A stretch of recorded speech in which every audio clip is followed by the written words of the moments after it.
नमस्कार दोस्तों, स्वागत है आपका आज के मुख्य समाचार में, जिसमें सबसे पहली और बड़ी खबर में आपको बताएंगे कि पहलगाम आतंकी हमले पर खड़गे ने मोदी से पूछे गंभीर सवाल।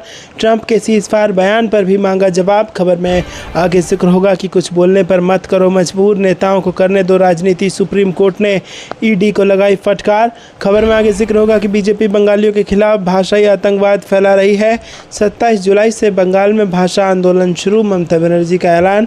आगे आपको बताएंगे कि बिहार विधानसभा मानसून सत्र के पहले दिन हंगामा और नारेबाजी, काले कपड़े में पहुंचे माले विधायक। और इसी के साथ आगे जिक्र होगा कि राबड़ी देवी का नीतीश कुमार पर तीखा हमला, कहा उनसे नहीं संभल रहा बिहार, निशांत को सौंप दी जाए कमान। दोस्तों, हर एक खबर के गहराई में आपको ले जाएंगे, लेकिन उससे पहले आपसे निवेदन की वीडियो कीजिए लाइक और चैनल को सब्सक्राइब करके बेल आइकन दबाकर कमेंट में लिखे जय हिंद। रुक करते हैं सबसे पहली और बड़ी खबर की तरफ। पहलगाम आतंकी हमले पर खड़गे ने मोदी से पूछे गंभीर सवाल। ट्रंप के सीज़फायर बयान पर भी मांगा जवाब। जी दोस्तों, संसद का मानसून सत्र शुरू हो गया और पहले ही दिन विपक्ष ने सरकार को कई अहम मुद्दों पर घेरना शुरू कर दिया है।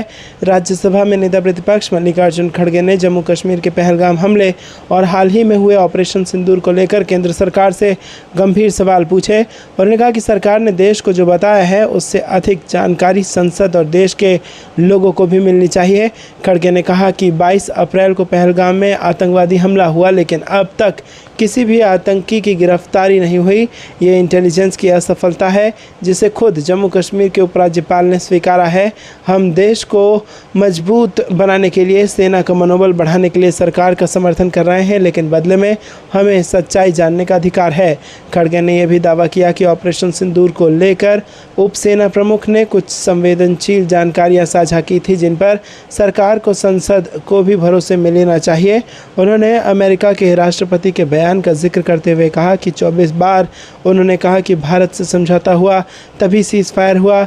ये देश के लिए अपमानजनक स्थिति है। अगर हमने सहयोग दिया तो हमें जानकारी देने में हिचक क्यों। इसके बाद सदन में हंगामा बढ़ गया, जिसके बाद स्पीकर को सदन की कार्रवाई 12 बजे तक के लिए स्थगित करनी पड़ी। रुक करते हैं अगली ब्रेकिंग न्यूज़ की तरफ। कुछ बोलने पर मजबूर मत करो, नेताओं को करने दो राजनीति, सुप्रीम कोर्ट ने ईडी को लगाई फटकार। जी हाँ दोस्तों, कर्नाटक के मुख्यमंत्री सिद्धारमैया की पत्नी पार्वती को मनी लॉन्ड्रिंग मामले में सुप्रीम कोर्ट से मंगलवार को बड़ी राहत मिली। कोर्ट ने प्रवर्तन निदेशालय की उस याचिका को खारिज कर दिया जिसमें कर्नाटक हाईकोर्ट द्वारा पार्वती के खिलाफ की गई कार्रवाई को रद्द करने के आदेश को चुनौती दी गई थी। सुनवाई के दौरान देश के प्रधान न्यायाधीश ने ईडी की भूमिका और मंशा पर सवाल उठाए। उन्होंने सख्त लहजे में कहा कि कुछ बोलने पर मजबूर मत करो, वरना हमें ईडी के बारे में कुछ कठोर कहना पड़ सकता है।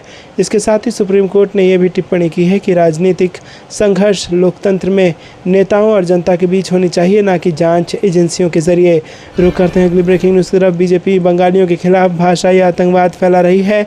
27 जुलाई से बंगाल में भाषा आंदोलन शुरू, ममता बनर्जी का बयान। जी हाँ दोस्तों, पश्चिम बंगाल में 2026 में होने वाले विधानसभा चुनाव से पहले बंगाली अस्मिता के मुद्दे को तेज करते हुए मुख्यमंत्री ममता बनर्जी ने सोमवार को बीजेपी पर बंगालियों के खिलाफ भाषाई आतंकवाद फैलाने का आरोप लगाया। उन्होंने कहा कि पहचान और भाषा की लड़ाई तब तक जारी रहेगी जब तक राज्य और केंद्र दोनों जगह बीजेपी को पराजित नहीं कर दिया जाता। ममता बनर्जी ने कहा कि यदि भाषाई भेदभाव बंद नहीं हुआ तो प्रतिरोध आंदोलन दिल्ली तक पहुंच जाएगा। कोलकाता में तृणमूल कांग्रेस की शहीद दिवस रैली को संबोधित करते हुए बनर्जी ने 2026 के चुनावों में भारतीय जनता पार्टी को हराने और अंततः बीजेपी को केंद्र की सत्ता से बाहर करने का आह्वान किया। ममता बनर्जी ने मध्य कोलकाता में आयोजित एक विशाल रैली में गरजते हुए कहा कि बांग्ला भाषा पर बीजेपी के आतंकवाद के खिलाफ एक भाषा आंदोलन होगा। बंगालियों पर हमले के विरोध में 27 जुलाई से पश्चिम बंगाल में भाषा आंदोलन शुरू होगा। रुक करते हैं अगली ब्रेकिंग न्यूज़ की तरफ। बिहार विधानसभा मानसून सत्र के पहले दिन हंगामा और नारेबाजी, काले कपड़ों में पहुंचे माले विधायक। जी हाँ दोस्तों, यहाँ पर बिहार विधानसभा का मानसून सत्र सोमवार से शुरू हो चुका है। 25 जुलाई तक ये सत्र चलेगा। बिहार विधानसभा चुनाव इसी साल होना है और वर्तमान सरकार के कार्यकाल में यह आखिरी सत्र है। सोमवार को विपक्ष ने जमकर हंगामा और नारेबाजी की और कई मुद्दों पर विपक्ष ने सरकार को घेरा। विधानमंडल के अंदर और बाहर नारेबाजी की गई। AIMIM के विधायक वेल में भी आकर नारेबाजी करते दिखे। आपको बता दें दोस्तों कि बिहार विधानसभा के मानसून सत्र में हिस्सा लेने माले के विधायक काले कपड़े में पहुंचे। वाम दल के विधायक विधानसभा परिसर में पोस्टर बैनर लेके आए और मतदाता सूची पुनरीक्षण अभियान का मुद्दा लेकर वाम दलों के विधायकों ने सरकार की मंशा पर सवाल उठाए। रुक करते हैं अगली ब्रेकिंग न्यूज़ की तरफ। राबड़ी देवी का नीतीश कुमार पर तीखा हमला, कहा उनसे नहीं संभल रहा बिहार, निशांत को सौंप दी जाए कमान। जी हाँ दोस्तों, बिहार की पूर्व मुख्यमंत्री और विधान परिषद में नेता विपक्ष राबड़ी देवी ने मुख्यमंत्री नीतीश कुमार पर तीखा हमला बोला है। उन्होंने कहा कि हम पहले भी कह चुके हैं और आज भी कह रहे हैं कि नीतीश कुमार से बिहार नहीं संभल रहा है, इसीलिए अपने बेटे निशांत कुमार को कमान सौंप दें। राबड़ी देवी ने कहा कि निशांत युवा हैं और अच्छे से कमान संभाल सकते हैं। सोमवार को पूर्व मुख्यमंत्री राबड़ी देवी ने कहा कि नीतीश कुमार का स्वास्थ्य ठीक नहीं है, वो मानसिक रूप से फैसले लेने में असमर्थ है। पूर्व मुख्यमंत्री ने कहा कि ये पहली बार नहीं है जब हमने निशांत कुमार को कमान दिए जाने की मांग की है। हम पहले भी कह चुके हैं और आज भी कह रहे हैं कि नीतीश कुमार से बिहार नहीं संभल रहा है, इसीलिए अपने बेटे को कमान सौंप दें। रुक करते हैं अगली ब्रेकिंग न्यूज़ की तरफ। नीतीश कुमार की जगह कोई और चला रहा सरकार, कन्हैया कुमार का लॉ एंड ऑर्डर पर जोरदार वार। जी हाँ दोस्तों, कांग्रेस नेता कन्हैया कुमार ने बिहार में शिक्षा व्यवस्था की स्थिति तथा अपराध की हालिया घटनाओं को लेकर मंगलवार को प्रदेश की राष्ट्रीय जनतांत्रिक गठबंधन सरकार पर निशाना साधा और दावा किया कि सरकार मुख्यमंत्री नीतीश कुमार नहीं बल्कि कोई और चला रहा है। उन्होंने ये आरोप भी लगाया कि बिहार में डबल इंजन पूरी तरह से खराब हो गया है तथा राज्य की मौजूदा स्थिति में अंधेर नगरी चौपट राजा टके शेर भाजी टके शेर खाजा की कहावत चरितार्थ हो रही है। कांग्रेस की छात्र इकाई भारतीय राष्ट्रीय छात्र संगठन के प्रभारी कन्हैया कुमार ने बिहार में शिक्षा की स्थिति का उल्लेख करते हुए संवाददाताओं से कहा कि बिहार से एक अजीब घटना सामने आई है, जहां कुछ कॉलेज के प्राचार्यों की नियुक्ति लॉटरी के माध्यम से की गई है, जिसके बाद महिला कॉलेज में भी पुरुष प्राचार्य बना दिए गए और इसके बाद कुलपति ने कहा कि बड़े बड़े लोगों की सिफारिश आती है, इसीलिए हमें लॉटरी निकालनी पड़ी। रुक करते हैं अगली ब्रेकिंग न्यूज़ की तरफ। तेजस्वी ने मतदाता सूची पुनरीक्षण पर बहस की कर दी मांग, सरकार को दी चेतावनी। जी हाँ दोस्तों, यहाँ पर आपको बता दें कि बिहार में विधानसभा चुनाव से पहले मतदाता सूची का विशेष गहन पुनरीक्षण अभियान के विरोध में विपक्ष मोर्चा खोल चुका है। बिहार विधानमंडल के सोमवार से शुरू मानसून सत्र के पहले दिन मतदाता पुनरीक्षण को लेकर विपक्ष के प्रदर्शन से साफ है कि ये सत्र हंगामेदार होगा और SIR मुख्य मुद्दा होगा। विधानसभा में विपक्ष नेता तेजस्वी यादव ने मतदाता पुनरीक्षण पर बहस कराने की मांग की है। तेजस्वी यादव ने विधानमंडल परिषद में पत्रकारों से बात के दौरान कहा है कि अभी महागठबंधन के विधायक दलों की अहम बैठक हुई जिसमें बड़ा फैसला लिया गया। तेजस्वी यादव ने साफ तौर पर कहा है कि हम सभी की विधानसभा अध्यक्ष से मांग है कि मतदाता पुनरीक्षण को लेकर विधानसभा में चर्चा कराई जाए। दोस्तों, रुक करते हैं अगली ब्रेकिंग न्यूज़ की तरफ। बीजेपी ने छात्रों नौजवानों का भविष्य किया बर्बाद, साजिश के तहत विभागों का निजीकरण कर रही है बीजेपी सरकार। जी हाँ दोस्तों, समाजवादी पार्टी के अध्यक्ष और उत्तर प्रदेश के पूर्व मुख्यमंत्री अखिलेश यादव ने भारतीय जनता पार्टी को युवा विरोधी करार देते हुए रविवार को कहा कि सत्तारूढ़ दल ने साजिश के तहत सभी विभागों का निजीकरण करके नौकरियों को संविदा आधारित कर दिया, जिससे नौजवानों की जिंदगी अंधकारमय हो गई। अखिलेश यादव ने एक बयान में आरोप लगाते हुए कहा कि बीजेपी ने छात्रों और नौजवानों का भविष्य बर्बाद कर दिया है। आज छात्रों और युवाओं के पास नौकरी और रोजगार नहीं है। बीजेपी सरकार ने सभी विभागों की नौकरियों को संविदा और आउटसोर्स करके नौजवानों की जिंदगी में अंधेरा कर दिया है। उन्होंने आरोप लगाया कि बीजेपी एक साजिश के तहत विभागों का निजीकरण कर रही है और अब बिजली विभाग इस सरकार के निशाने पर है। बिजली व्यवस्था को अपने चहेतों को देकर सरकार बड़ी संख्या में युवाओं और नौकरी और आरक्षण से वंचित करने का षड्यंत्र कर रही है।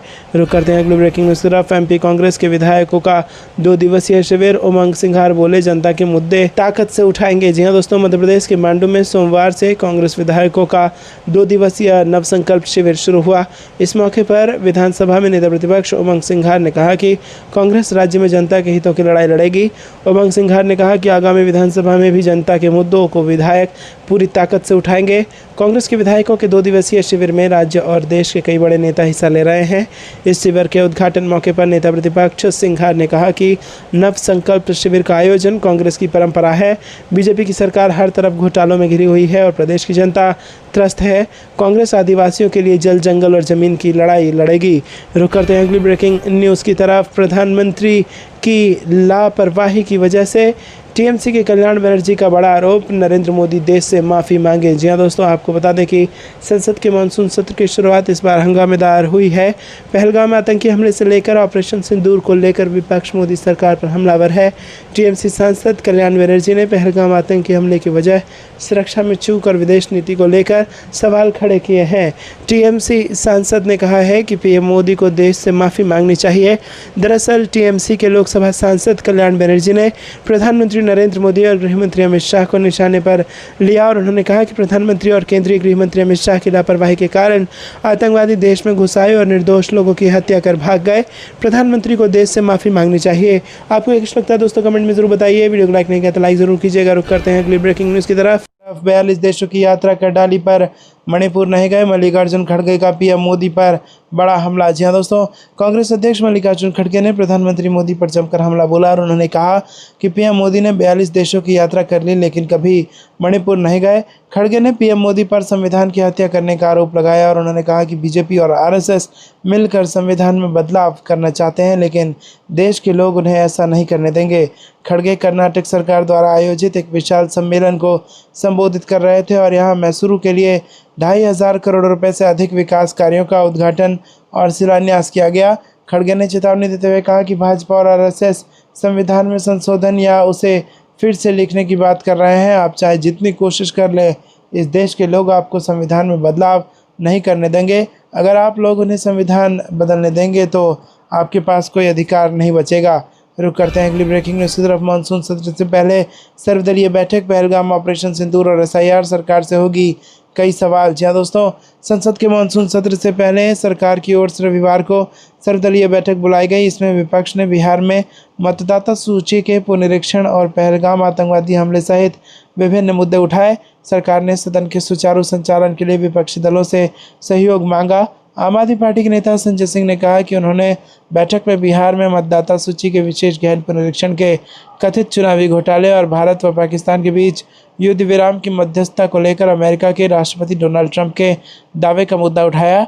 उन्होंने एक सवाल के जवाब में कहा कि इंडिया गठबंधन केवल लोकसभा चुनाव के लिए है और आप विधानसभा चुनाव अपने दम पर लड़ रही है। समाजवादी पार्टी सांसद रामगोपाल यादव ने कहा कि देश अब मुद्दों से भरा हुआ है लेकिन मैंने 4 महत्वपूर्ण मुद्दे उठाने की बात की है।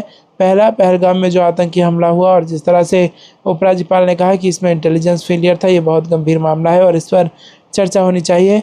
दूसरा, जब ऑपरेशन सिंदूर चल रहा था तो उस दौरान अमेरिकी राष्ट्रपति ने कहा कि मैंने युद्ध बंद करवा दिया।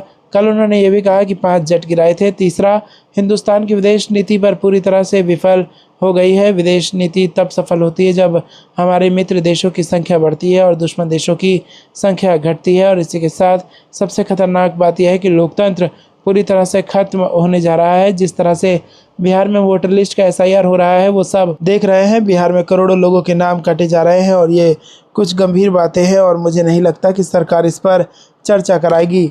रुक करते हैं अगली ब्रेकिंग न्यूज़ की तरफ। इंडिया गठबंधन बदल देगा बिहार का भविष्य, पटना के रोजगार मेले का वीडियो शेयर करके बोले राहुल गांधी। जी हाँ दोस्तों, बिहार चुनाव से पहले राज्य में कांग्रेस काफ़ी एक्टिव हो गई है।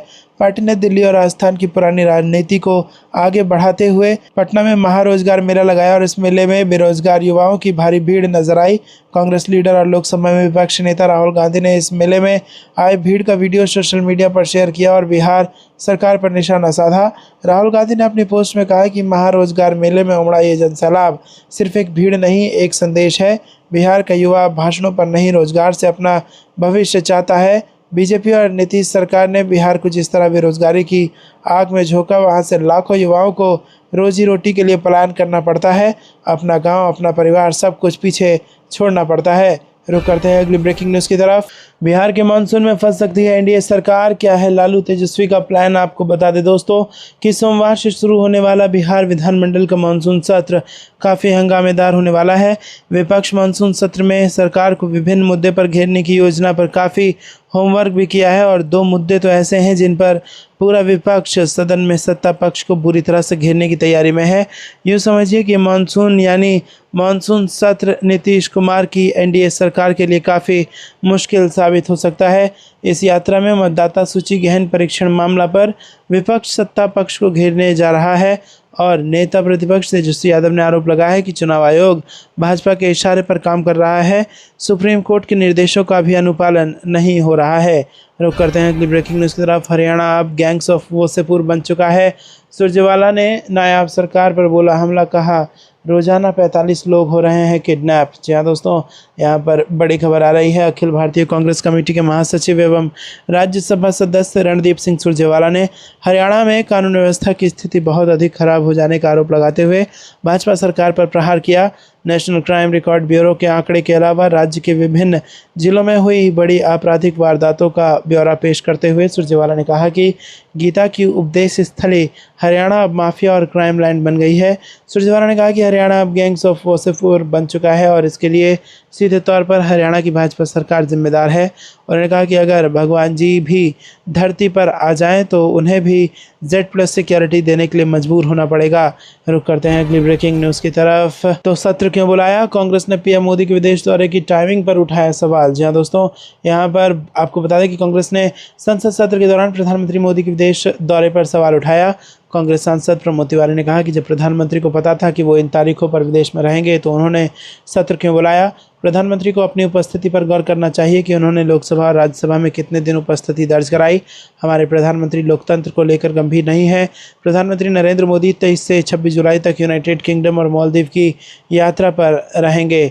सर्वदलीय बैठक में शामिल होने के बाद कांग्रेस सांसद प्रमोद तिवारी ने कहा कि ऑपरेशन सिंदूर, बिहार का मुद्दा, विदेश नीति का मुद्दा, इस सरकार में अनुसूचित जाति और महिलाओं पर अत्याचार बढ़े हैं और हमें ये सारे मुद्दे सदन में उठाने हैं।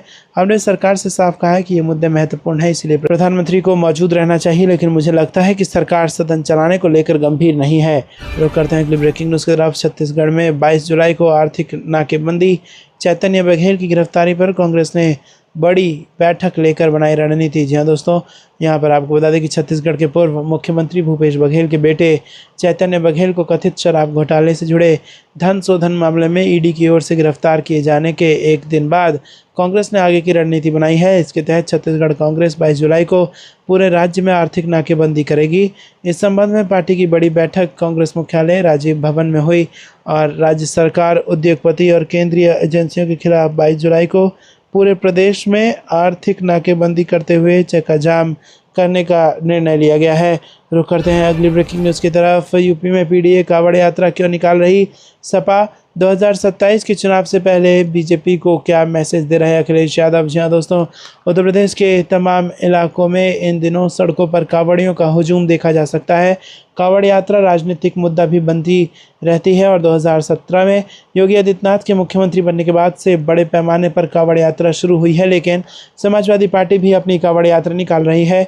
समाजवादी पार्टी के कार्यकर्ता प्रदेश में कई जगहों पर कांवड़ यात्रा में शामिल हो रहे हैं और इसके अलावा पार्टी के राष्ट्रीय अध्यक्ष अखिलेश यादव की अध्यक्षता वाला एक ट्रस्ट इटावा में केदारेश्वर महादेव मंदिर को बनाने में भी जोर शोर से जुटा हुआ है। अखिलेश यादव ने खुद अपने ऑफिशियल ट्विटर हैंडल से कांवड़ यात्रा के वीडियो को पोस्ट किया और इसमें एक गाड़ी में मंदिर का प्रतीक बनाया गया है। गाड़ी में लगे बैनर में समाजवादी पीडीए द्वारा विशाल कांवड़ यात्रा लिखा गया है। रुक करते हैं अगली ब्रेकिंग न्यूज़ तरफ। बिहार विधानसभा के लिए चुनाव आयोग का बड़ा प्लान, 1.5 लाख से अधिक लगेंगे सीसीटीवी कैमरे, हर बूथ होगा लाइव। जी हाँ दोस्तों, यहाँ पर बिहार विधानसभा चुनाव 2025 को लेकर बिहार के सभी बूथों पर 1.5 लाख से ज़्यादा सीसीटीवी कैमरे लगाए जाएंगे। मतदान के दौरान सभी बूथों पर सीसीटीवी के माध्यम से सख्त निगरानी की व्यवस्था होगी।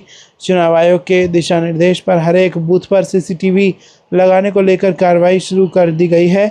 इसके लिए बिहार के मुख्य निर्वाचन पदाधिकारी के कार्यालय द्वारा निविदा जारी कर प्रस्ताव आमंत्रित किया गया है। दोस्तों, बिहार चुनाव के तहत शांतिपूर्ण एवं निष्पक्ष मतदान सुनिश्चित करने के लिए बिहार के प्रत्येक बूथ पर 2 या 3 सीसीटीवी कैमरे लगाने की कार्रवाई शुरू की गई है। बिहार में पूर्व के विधानसभा अथवा लोकसभा चुनावों के दौरान चुनिंदा बूथों पर ही सीसीटीवी लगाए जाते रहे हैं, जहां से लाइव वेबकास्टिंग की जाती है। इन बूथों पर भी प्रवेश द्वार के समीप जहां से मतदान कर्मी और मतदाताओं की पंक्ति दिखाई दे उसे रिकॉर्ड किया जाता था। वहीं अन्य बूथों पर फोटोग्राफी एवं वीडियोग्राफी की व्यवस्था की जाती रही है। आपको ये कुछ लगता है दोस्तों कमेंट में जरूर बताइए। वीडियो को लाइक नहीं किया तो लाइक जरूर कीजिएगा। रुक करते हैं अगली ब्रेकिंग न्यूज़ की तरफ। पीएम मोदी को मोतिहारी में दिखाए गए काले झंडे 3 लोग हिरासत में, तेजस्वी ने वीडियो को किया शेयर। जी हां दोस्तों, आपको बता दें कि प्रधानमंत्री नरेंद्र मोदी को बिहार के मोतिहारी में शुक्रवार को हुई जनसभा के दौरान काले झंडे दिखाए गए थे। पुलिस ने 3 लोगों को हिरासत में भी लिया और उनसे पूछताछ की गई। बताया जा रहा है कि क्षेत्र में चीनी मिल नहीं खोले जाने के विरोध में युवकों ने पीएम की सभा के दौरान काले झंडे लहराए। बिहार विधानसभा में नेता प्रतिपक्ष एवं राष्ट्रीय जनता दल के नेता तेजस्वी यादव ने भी सोशल मीडिया पर एक वीडियो शेयर कर पीएम मोदी को काले झंडे दिखाए जाने का दावा किया है। पीटीआई की रिपोर्ट के अनुसार चंपारण रेंज के डीआईजी हरकिशोर राय ने शुक्रवार को कहा कि हिरासत में लिए गए तीनों युवकों से पूछताछ की जा रही है। प्रधानमंत्री की रैली में तीनों लोग काले कपड़ों के टुकड़े लेकर पहुंचे थे, जिसके पीछे उनकी क्या मंशा थी, उस आधार पर आगे की कार्रवाई की जाएगी। पूर्वी चंपारण के एसपी स्वर्ण प्रभात ने कहा कि काले झंडे दिखाकर तीनों लोग क्षेत्र में बंद पड़े चीनी उद्योग की ओर ध्यान खींचने की कोशिश कर रहे थे। मोतिहारी सदर थाना प्रभारी इंस्पेक्टर राजीव रंजन ने बताया कि हिरासत में लिए गए